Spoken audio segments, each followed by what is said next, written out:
Salam sejahtera buat Ibu Eli Indraswari, SPMP, selaku dosen pengampu pada mata kuliah Ekologi Tanaman. Saya Selman Sitinjak dari Prodi Agroekoteknologi dengan NIM D1 020118. Izin menjawab soal UAS yang telah Ibu berikan. Baiklah, langsung saja ke soal nomor 1. Mengapa bahan organik itu menjadi kunci kesuburan pada baik itu kesuburan fisik tanah, biologi tanah, maupun kimia tanah. Baik, bahan organik dikatakan mampu mengubah sifat fisik tanah, yaitu pada kondisi tanah yang keras atau liat dapat berubah menjadi gembur akibat adanya bahan organik. Bahan organik dapat dikatakan mengubah sifat kimia tanah, yaitu dengan proses dekomposisi yang memang dilakukan oleh mikroba, yang dimana mikroba tersebut yang memang tertempel pada bahan organik tersebut. Bahan organik dapat mengubah sifat biologi tanah, yaitu dengan meningkatkan populasi mikroba di dalam tanah. Baik, langsung ke nomor 2. Apa itu pertanian ramah lingkungan dan mengapa kita harus beralih dari pertanian konvensional ke pertanian ramah lingkungan?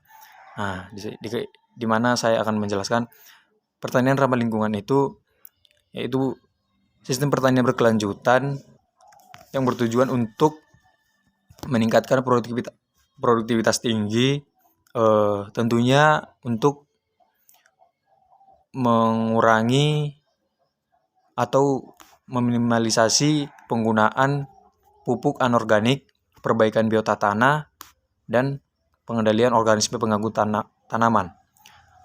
Nah, mengapa kita harus beralih? Ya, dari pengertian tersebut kita tahu bahwa pertanian organik itu sangat penting untuk memperbaiki ekosistem pertanian, yang dimana ekosistem pertanian saat ini telah terpapar bahan sintetik atau bahan kimia yang biasa kita temui itu atau kita tahu itu seperti pestisida. Nah, nomor 3, apa peranan mikroorganisme tanah dan bagaimana untuk pertumbuhan tanaman? Peranan mikroorganisme tanah itu seperti dekomposisi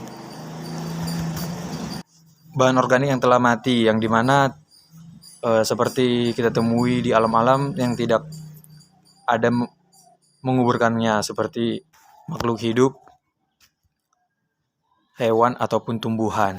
Nah, tugas mikroorganisme inilah untuk menguraikannya menjadi bahan organik. Nah, pengaruhnya untuk pertumbuhan tanaman tentunya sangat bagus untuk ketersediaan unsur hara tanaman, sehingga tanaman lebih tersedia bahan organik yang cukup dan dapat bertumbuh dengan baik. Selanjutnya pada soal nomor 4, apa itu kompetisi? Nah, kompetisi itu merupakan suatu interaksi antar tanaman yang memperebutkan sumber daya alam yang tentunya terbatas dan tersedia di lahan atau di tempat tanaman itu bertumbuh. Nah, yang dikompetisikan itu adalah unsur hara, cahaya, CO2, dan ruang tumbuh. Dan untuk menekan terjadinya persaingan antar tanaman itu, baik spesies yang sama ataupun yang berbeda, itu dengan cara mengatur pola jarak tanam. Baik, selanjutnya soal nomor 5. Salah satu contoh produk untuk mengendalikan organisme pengganggu tanaman, yaitu di sini saya mengambil contoh produk biopestisida mikroba, di mana produk biopestisida mikroba ini untuk mengendalikan hama yang ada di kubis, tanaman kubis, kentang, dan lainnya. Produk ini berbahan baku mikroorganisme yang terdiri dari mikroba, cendawan, virus, nematoda, dan bakteri. Dengan cara pembuatannya, yang pertama sekali daun-daunan dicincang dan kemudian diberi larutan biostarter Bahan selanjutnya direndam selama 3 sampai 5 hari.